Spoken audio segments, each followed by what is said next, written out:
ओम नमः शिवाय।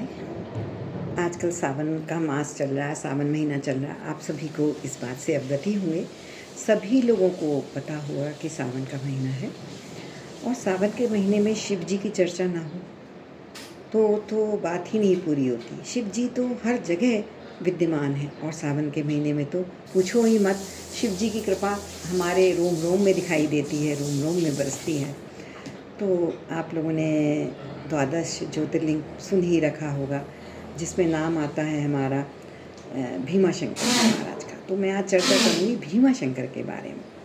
भीमा शंकर जो उसकी कथा भी शायद आपको मालूम होगी कि राक्षस था जो भीमासुर, वो आप जानते होंगे, आपने सुन रखी होगी वो कथा भी। असली में वो कुंभकर्ण और करकटी जी थी जो उनका पुत्र था और उसमें अपार शक्ति थी। राक्षसों की शक्ति तो आप जानते ही हैं कि अपार शक्ति हुआ करती है, तो उसमें अपार शक्ति थी। अपार शक्ति में शक्ति का भंडार था, लेकिन उसमें राक्षसी गुण कुछ कम नहीं थे। करकटी का पुत्र होने के नाते और भीमाशंकर का पुत्र होने के नाते, वो भीमाशंकर कुंभकर्ण जी का पुत्र होने के नाते तो घमंड से भरा हुआ था। तो उसने नाश करने का सोच लिया था कि हम राक्षसों का वध करेंगे। तो जब उसका युद्ध हुआ, यहाँ पर पूना के पास है भीमाशंकर, हमारे सह्याद्री पर्वतों के बीच जंगलों में घिरा हुआ। तो जब राजा से उसका युद्ध हुआ तो राजा ने तो उनको तो बंदी गृह में डाल रखा था। तो उन्होंने बंदी गृह में भी शिव की इतनी प्रार्थना अर्चना की, पूजा अर्चना की शिव जी की, और उन्होंने शिव जी साक्षात प्रकट हुए और शिव जी ने उसको जो उनका भीमासुर था उसका नाश करा और राजा की प्रार्थना को स्वीकार करा और स्वयंभू के रूप में स्वयं शंभू जी प्रकट हो गए। स्वयं शंभू जी प्रकट हो गए और शंभू जी के प्रकट होने पर उसी स्थान पर भीमा शंकर की स्थापना हुई, जो आज हम द्वादश ज्योतिर्लिंग में पढ़ते हैं। इसके विपरीत आपने एक और कथा सुनी होगी कि लोग सह्याद्री पर्वतों में नहीं मानते शिव जी का वास। उनको कहा जाता है, जो आपने द्वादश ज्योतिर्लिंग में सुना होगा, कि दाकिन्य पर्वत पर पूर्व क्षेत्र में शिव जी का द्वादश ज्योतिर्लिंग, और शिव पुराण में भी कथा में हमको ये पता लगता है कि पूर्व क्षेत्र में शिव जी का भीमाशंकर मंदिर है। तो हमें इस बात से थोड़ा आश्चर्य सा भी होता है, हमारे शिव जी और यहाँ पर विराजमान है भीमाशंकर।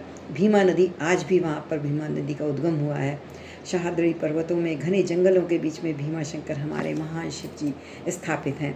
और भीमा नदी का उद्गम जो है वो आज भी कर्नाटक के कई हिस्सों में और महाराष्ट्र में नदी बहती है और भीमा नदी आज भी स्थित है। तो उनका स्वयंभू शंकर जी के हजारों में दर्शकों का तो कह ही नहीं सकते, श्रद्धालु बोलेंगे उन्हें। श्रद्धालु हजारों में, उनकी कोई संख्या ही नहीं होती, इतने श्रद्धालु आते हैं उनकी सेवा में और मेला लगता है, भीड़ लगती है, हमारे शिव जी की पूजा होती है। लेकिन उसके आगे जो एक विपरीताभास है, एक और उसके विपरीत में कहा जाता है कि शिव जी की भीमाशंकर असम क्षेत्र में पाए जाते हैं। क्योंकि दाकिन्य आपने सुना होगा, भीमाशंकर का स्थापना शिव पुराण में और द्वादश ज्योतिर्लिंग में भी वर्णित है कि वो शिव जी पूर्व क्षेत्र में, और असम प्रदेश आता है वो दाकिन्य। तो असम प्रदेश में है, असम में भी एक भीमाशंकर है, ये बात भी बिल्कुल सही है। तो असम में आप गुवाहाटी जाएंगे, वहाँ से कुछ ही दूरी पर स्थित, वहाँ पर भी नदी किनारे एक भीमाशंकर जी का मंदिर स्थापित है। लेकिन ये तो अगर आप उनकी इतिहास देखेंगे तो बरसों पुराना, इसकी तो कोई काल ही नहीं है। जब शिव जी की प्रार्थना हुई थी और शिव जी प्रकट हुए थे और महाराष्ट्र के भीमाशंकर जी का जन्म हुआ था, तो महाराष्ट्र के भीमाशंकर जी की स्थापना की बरसों पुरानी बात हो गई, आज की बात नहीं है, ये बरसों पुरानी बात है जब यहाँ महाराष्ट्र के भीमाशंकर जी की स्थापना हुई थी। और आज भी स्वयंभू के रूप में, मतलब उसका तो कोई अवर्णीय सौंदर्य है, अवर्णीय ऑरा है, उसका हम लोग वर्णन नहीं कर सकते सुंदरता। लेकिन सौभाग्यवश मुझे दोनों ही भीमाशंकर जी के दर्शन करने का सौभाग्य प्राप्त हुआ है। मैंने महाराष्ट्र के भीमाशंकर का भी दर्शन किया है और मैंने असम के भीमाशंकर के भी दर्शन किए हैं। और वहाँ के दर्शन के बाद भी लगा कि कोई कहा ही नहीं जाता। वैसे तो हम लोग ये मानते हैं कि शिव जी का कोई अंत ही नहीं है, शिव जी के लिए आप कोई जगह स्थापित नहीं करते। जो कैलाश में रहने वाले हैं, जो हिमालय में रहने वाले हैं, उनके लिए हम लोग ये तो नहीं कह सकते कि वो भीमा नदी या भीमाशंकर में ही भीमाशंकर है या असम में ही भीमाशंकर है। वो तो अपार शक्ति हैं, वो तो कण कण में विद्यमान है, रोम रोम में विद्यमान है और कहीं भी प्रकट हो सकते हैं। उनके लिए तो कोई स्थान तो नहीं कहा जा सकता कि शिव जी यहाँ पर होंगे, तो स्थान की उनके लिए कोई निश्चितता नहीं है। लेकिन हमारे शिव जी दोनों जगह भीमाशंकर के रूप में स्थापित हैं, ये एक आश्चर्य की बात है। विद्वान लोगों का मानना है कि जिन्होंने ग्रंथों में पढ़ा है बस वो उतना ही मानते हैं कि असम के भीमाशंकर हैं, लेकिन श्रद्धालुओं के श्रद्धा भक्ति आज भी कहीं कुछ कम नहीं है। और हमारे पूना के, महाराष्ट्र के जो भीमाशंकर हैं वो भी श्रद्धालुओं के मन में आज रोम रोम में बसे हुए हैं और श्रद्धालुओं की अपार संख्या हमारे भीमाशंकर के दर्शन करने आती है।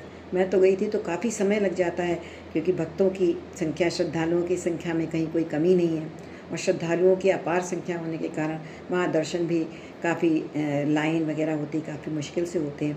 शिव जी ऐसे ही थोड़ी दर्शन देते हैं, हमारे देवों के देव हैं शिव जी, तो शिव जी के दर्शन करने के लिए वहाँ भीड़ लगी होती है और बड़ी मुश्किल से दर्शन होते हैं।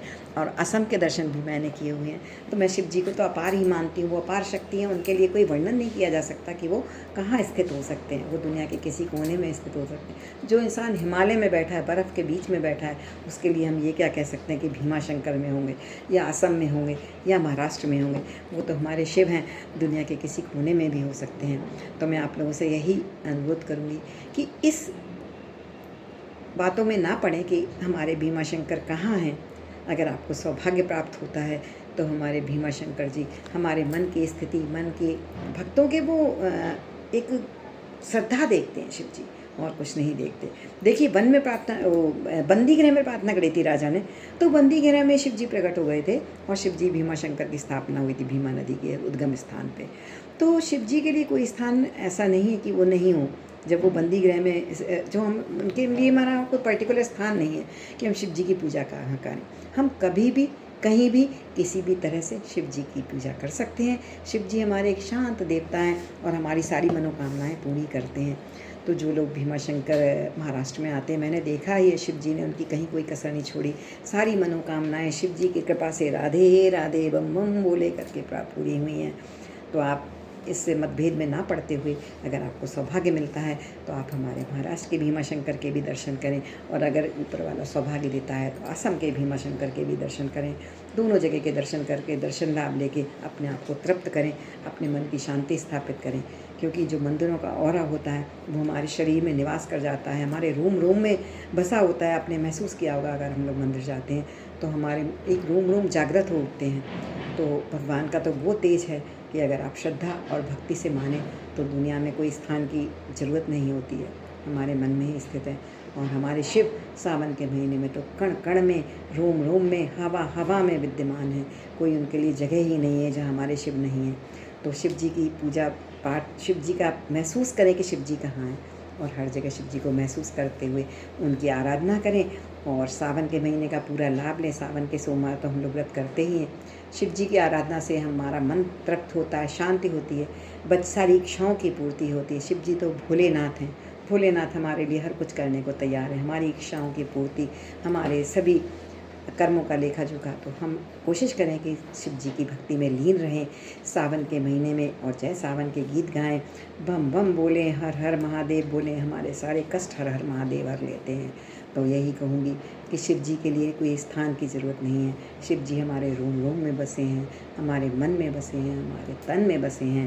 तो आप सभी भक्तों से, सभी श्रद्धालुओं से यह प्रार्थना है कि हमारे शिव जी का नाम लें और हमेशा यही बोलें कि कभी भी शिव जी की प्रार्थना करते हुए बोले बम बम बोले, हर हर महादेव, हर हर महादेव। जय हो भोलेनाथ की, जय हो भोलेनाथ की, जय।